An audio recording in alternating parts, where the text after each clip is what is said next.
ஒரு உங்களுக்கு ஒரு அப்பா அம்மா இல்லைங்களா? ஒரு அப்பா அம்மா உங்களுக்கு இருக்குது. ஒரு அப்பா அம்மா இருக்கும்போது உங்களுக்கு அவர் உங்கள் அப்பா ரொம்ப தங்கமான மனிதன். ரொம்ப தங்கமான மனுஷன். எந்த பாவச் செயலும் செய்யல. ஒரு அலுவலகத்துக்கு வேலைக்கு போகிறாரு, உங்களை வளர்த்துறாரு, ஆளாக்குறாரு. என்னங்க? உங்கள வளர்த்துறாரு, ஆளாக்குறாரு, படிக்க வைக்கிறாரு, கல்யாணம் பண்ணி வைக்கிறாரு. உங்களுக்கு வேணுங்கிறதெல்லாம் செஞ்சு போட்டு, அவைங்க இருக்க வேண்டிய இடத்துல அம்மா, அப்பா இருக்காங்க. அவருடைய சுபாவம் எப்படிங்க? எந்த பாவம் செய்யலை. உங்கள் அம்மாவை தவிர வேறு யாருமே அவர் பார்க்கல. 1. 2வது, எந்த கைக்கூலியும் வாங்கி ஜோப்பில் போடல. அப்படி ஒரு சுத்தமான ஆள். உங்களை வளர்த்தி ஆளாக்கி இது பண்ணுறாங்க. இது பண்ணும்போது மேக்சிமம் எனக்கு தெரிஞ்சதை சொல்கிறேன், இறைவனுடைய கட்டளை சொல்கிறேன், அவர் மேக்சிமம் உங்களுக்கு கடவுள்.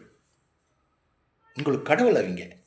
அவங்கள எக்காரணத்து கொண்டு நோக்கடிக்கூடாது. அப்பா அம்மா ஒரு பக்கம் இருக்காங்க, நீங்கள் ஒரு பக்கம் இருக்கிறீங்க இல்லைங்களா? அப்பா அம்மா போய் கவனிச்சுக்கணும். அவங்க வயிறு வாடக்கூடாது. ஒரு நேரம் கூட வாடக்கூடாது.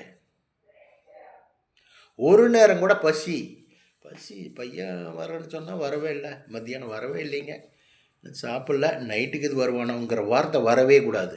அங்கே காது கேட்டுருச்சுன்னு வச்சுக்கோங்க, நீங்கள் தீந்தீங்க. உங்களுக்கு பல மடங்கு பல பிரச்சனைகள் வந்துடும். பல பிரச்சனைகளை நீங்கள் அட்டன் பண்ண முடியாத அளவுக்கு வந்துடும் பிரச்சனை.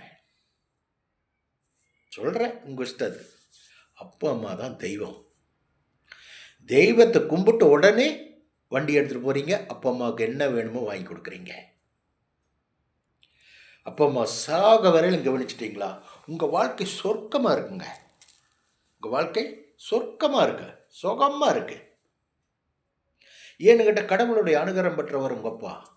தங்கமான மனிதர் உங்கள் அப்பா. நல்ல மனிதர் அவர். அவருடைய வாயிலிருந்து ஆசீர்வாதம் வாங்கணும், உங்களுக்கு அப்படியே பழிக்கும். அம்மா கிட்ட ஆசீர்வாதம் வாங்கினா அப்படியே பழிக்கும். ஏன்னு கேட்டால் அவ்வளோ சுத்தமானவங்க 2 பேருமே. சரிங்களா? அவங்கள நல்லபடியாக பார்த்துக்கணுங்க. நல்லபடியாக என்ன, வயிற்றுக்கு தான். வயசான காலத்தில் என்ன வேணும்? வயிற்றுக்கு ஒரு வேஷ்டி, 2 வேஷ்டி, நல்ல ஒரு ஷர்ட்டு, அவ்வளோதான். வேறு சாப்பாடு வாடாத சாப்பாடு கொடுத்து அவங்கள கவனிச்சிக்கங்க. எங்கேயாச்சும் போகிறதுக்கு ஆசைப்பட்டாங்கன்னா அனுப்பிச்சி வைங்க, போயிட்டு வரட்டும். பார்த்துக்குங்க. உங்களுடைய குழந்தைகள் நல்லாயிருக்கும், குடும்பம் நல்லாயிருக்கும். உங்கள் மனைவி உங்கள்கிட்ட ரொம்ப அன்பாக நடந்துக்குவோம். அந்த பொண்ணு உங்கள்கிட்ட அன்பாக இருக்கும், ரொம்ப அன்பாக இருக்கும். அன்பாக இருக்கிறது இதெல்லாம் யார் அங்கே யார் பூந்துறா தெரியுங்களா?